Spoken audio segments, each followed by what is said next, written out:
Bismillahirrahmanirrahim. Assalamualaikum warahmatullahi wabarakatuh. Perkenalkan, saya Dera Astuti Sapar dengan NIM 20.912.1054. Bismillahirrahmanirrahim. Assalamualaikum warahmatullahi wabarakatuh. Perkenalkan, nama saya Afifah Maryam Wasolo dengan NIM 20900121038. Bismillahirrahmanirrahim. Assalamualaikum warahmatullahi wabarakatuh. Perkenalkan, saya Wilda Subhan dengan NIM 20900121067.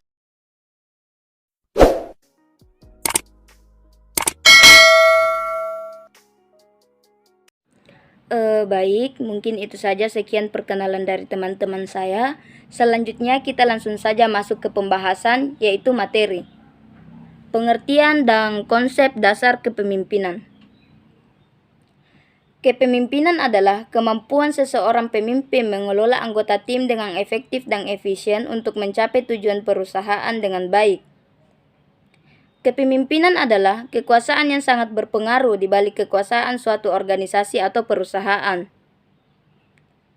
Adapun seni kepemimpinan adalah metode kepemimpinan atau teknik-teknik yang diterapkan dalam memimpin suatu tim.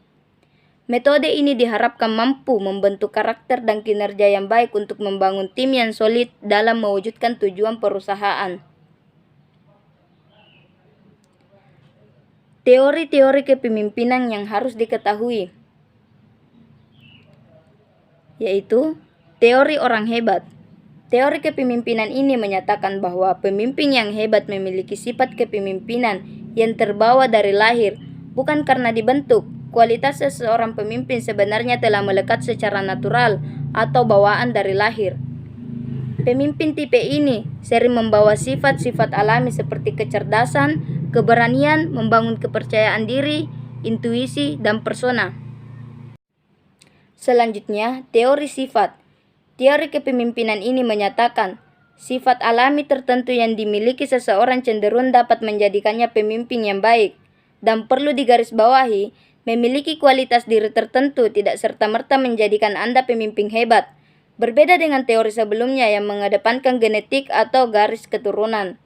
Teori sifat lebih pada karakter kepemimpinan yang dapat dibentuk. Sifat yang dimiliki antara lain yaitu daya tarik, kecerdasan, dan karisma. Selanjutnya, teori perilaku. Teori perilaku berfokus pada perilaku, sikap, serta lingkungan yang membentuk Anda menjadi pemimpin yang hebat. Salah satu konsep yang diterapkan dalam teori ini yaitu pengkondisian, di mana Anda cenderung bertindak dan memimpin dengan gaya tertentu karena Anda meniru dari pemimpin sebelumnya atau dari lingkungan sekitar. Selanjutnya, teori transaksional atau teori manajemen. Teori transaksional dikenal dengan teori manajemen. Prinsip yang digunakan dalam teori transaksional adalah kesepakatan antara pemimpin dan bawahan tentang apa yang seharusnya dilakukan untuk mendapatkan penghargaan dan apa yang tidak seharusnya dilakukan untuk menghindari hukuman. Teori ini juga dapat mempunyai nilai-nilai yang hanya berlaku dengan proses pertukaran dan keuntungan timbal balik, sehingga pemimpin transaksional akan memberikan kebutuhan atau keinginan karyawan dengan ketentuan hasil pekerjaan yang diberikan dapat memuaskan semua pihak. Selanjutnya, teori transformasional.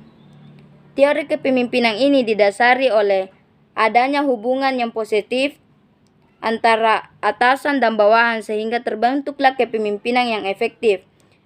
Pemimpin transformasional akan memotivasi dan menginspirasi bawahan untuk mencapai hasil yang besar dari yang direncanakan. Tentunya hal ini demi kesuksesan perusahaan dan dipimpin. Selanjutnya, teori situasional.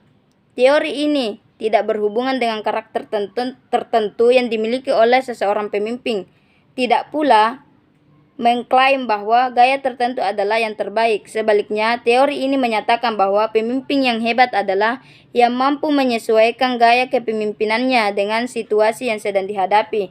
Hal ini dapat dilakukan dengan cara memerintah, memberi instruksi, mendelegasi, atau tindakan lainnya yang dianggap perlu. Teori kepemimpinan situasional sangat mengedepankan fleksibilitas. Teori kepemimpinan dibutuhkan untuk dapat mengenal gaya kepemimpinan Anda. Selanjutnya, gaya kepemimpinan yang paling efektif adalah yang paling tepat dengan situasi dan kondisi. Pemimpin yang sukses adalah mereka yang memiliki kemampuan beradaptasi dengan berbagai gaya kepemimpinan pada saat berbeda. Model kepemimpinan situasional membedakan 4 gaya pemimpin, yakni S1, S2, S3, S4, yang didasarkan pada perilaku arahan dan perilaku dukungan. Sedangkan situasinya ditentukan oleh tingkat kesiapan anggota tim, yakni R1, R2, R3, R4. Yang pertama S1 atau telling directing. Model kepemimpinan ini ditandai dengan perilaku arahan tinggi dan perilaku dukungan rendah. Pemimpin memiliki peran sentral dalam proses pengambilan keputusan tanpa melibatkan pengikut. Pemimpin memberitahukan keputusan dan mengarahkan bawahan melalui instruksi dan kontrol yang ketat. Mereka menetapkan dengan rinci mengenai apa, bagaimana, dan kapan tugas-tugas harus diselesaikan oleh bawahan. Dukungan pemimpin terhadap anggota sangat rendah dan nyaris tidak ada ruang bagi inisiatif dan kreatif bawahan. Kepemimpinan ini menekankan pendekatan top-down, komunikasi satu arah, dan pengawasan atasan secara langsung terhadap pekerjaan. Model ini lebih dekat dengan gaya otokratik. R1 atau Readiness Level Low. Model kepemimpinan ini lebih tepat digunakan untuk situasi di mana anggota tim memiliki kompetensi atau pengetahuan atau keterampilan rendah dan motivasi rendah untuk mengambil tanggung jawab. Karena itu, dibutuhkan pendekatan manajemen mikro atau leader directed. Selanjutnya S2 atau selling questing. Gaya kepemimpinan ini ditandai dengan perilaku arahan tinggi dan perilaku dukungan tinggi. Pemimpin masih memegang peran sentral dalam pengambilan keputusan, namun ia juga memberikan dukungan penuh terhadap anggota tim, membantu membangun kepercayaan diri mereka, dan menyediakan bimbingan dalam menjalankan pekerjaan. Pemimpin menjual keputusan kepada anggota tim dan menjelaskan alasan mengapa keputusan tersebut penting, serta memastikan agar setiap orang memahami dan menerima keputusan tersebut. Dalam situasi ini, pemimpin mulai menerapkan komunikasi dua arah, mengembangkan hubungan, dan mendengarkan bawahan, meski kendali pengambilan keputusan tetap di tangan pemimpin. R2 atau Readiness Level Moderate. Model kepemimpinan ini lebih tepat digunakan untuk situasi di mana anggota tim memiliki kompetensi rendah, namun punya motivasi dan kepercayaan tinggi untuk mengambil tanggung jawab. Gaya kepemimpinan ini masih bersifat leader directed. Selanjutnya S3 atau Participating Supporting. Gaya kepemimpinan ini ditandai dengan perilaku arahan rendah dan perilaku dukungan tinggi. Pemimpin sedikit memberikan instruksi dan lebih banyak memberikan dukungan dan bantuan kepada anggota tim. Proses pengambilan keputusan menggunakan metode partisipatif untuk menghasilkan keputusan bersama. Bawahan dilibatkan dalam proses tersebut dan punya peran yang besar dalam menentukan keputusan. Diskusi semakin terbuka terhadap ide, saran, dan kritik, di mana pemimpin menjadi pendengar yang baik bagi anggota tim. Kualitas hubungan pemimpin dan bawahan semakin baik berkat pendekatan komunikasi dua arah yang menggabungkan top down dan bottom up. Model ini lebih dekat dengan gaya demokratis.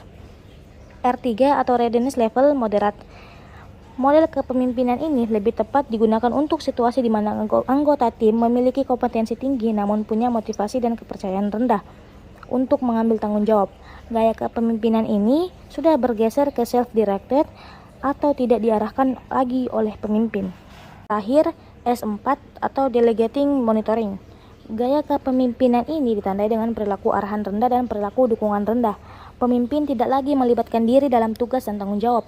Kepemimpinan delegatif ini memberikan otonomi kepada bawahan dan memberikan mereka menyelesaikan pekerjaan dengan cara sendiri. Pengambilan keputusan tersebut pada anggota tim dan tidak ada campur tangan atasan. Pemimpin hanya berperan dalam fungsi monitoring terhadap kemajuan pekerjaan dan baru melibatkan diri apabila muncul masalah serius yang membutuhkan perannya. Model ini lebih dekat dengan gaya laissez-faire. R4 atau Readiness Level High. Model kepemimpinan ini lebih tepat digunakan untuk situasi di mana anggota tim memiliki kompetensi tinggi sekaligus punya motivasi dan kepercayaan tinggi untuk mengambil tanggung jawab. Di dalam pola kepemimpinan yang dijelaskan di atas, selalu mengalami kendala dan kelemahan di dalam prakteknya. Dan pada umumnya yang tercermin bahwa pemimpin itu adalah hal yang sangat ditakuti sehingga keadaannya menjadi tidak tercipta. Rasa kekeluargaan yang membuat suasana kerja menjadi tidak nyaman. Untuk mengatasi permasalahan-permasalahan ini, diperlukan atau dikembangkan suatu model kepemimpinan, yaitu berbasis karakter. Ada 18 nilai karakter bangsa sebagaimana yang dikeluarkan oleh Kemekdinasan. Yang pertama adalah religius, kedua tolerans, ketiga disiplin, keempat toleransi, kelima kerjasama, 6 kreatif, 7 mandiri, 8 demokratis, 9 rasa ingin tahu, 10 semangat kebangsaan, 11 cinta tanah air, 12 menghargai prestasi, 13 bersahabat atau berkomunikasi, 14 cinta tanah air, 15 gemar membaca, 16 peduli lingkungan, 17 peduli sosial, 18 tanggung jawab. Di antara 18 nilai-nilai karakter bangsa tersebut yang dapat diimplementasikan dalam pola kepemimpinan untuk menjalankan usaha dalam upaya menghindari kejahatan, cybercrime dalam persaingan bisnis adalah: yang pertama adalah nilai kejujuran. Menurut Sugono, kata jujur dapat didefinisikan sebagai lurus hati, tidak berbohong, dan tidak curang. Jujur adalah salah satu sifat yang sangat penting bagi kehidupan. Yang kedua, nilai kemandirian. Ketiga, nilai kedisiplinan. Menurut Sugono, definisi kata disiplin adalah ketaatan atau kepatuhan kepada peraturan. Nilai kedisiplinan dapat diwujudkan antara lain dalam bentuk kemampuan mengatur waktu dengan baik, kepatuhan pada seluruh peraturan dan ketentuannya berlaku, mengerjakan segala sesuatunya tepat waktu, dan fokus pada pekerjaannya. Yang keempat, nilai tanggung jawab. Menurut Sugono, definisi kata tanggung jawab adalah keadaan wajib menanggung segala sesuatunya.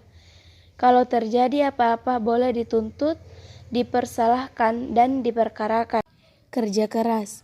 Bekerja keras didasari dengan adanya kemauan, dan kata kemauan menimbulkan asosiasi dengan keteladanan, ketekunan, daya tahan, tujuan jelas, daya kerja, pendirian, pengendalian diri, keberanian, keteguhan, tenaga, kekuatan, kelaki-lakian, dan pantang mundur. Yang keenam, nilai keadilan. Berdasarkan arti katanya, adil adalah sama berat, tidak berat sebelah, tidak memihak di dalam kehidupan sehari-hari.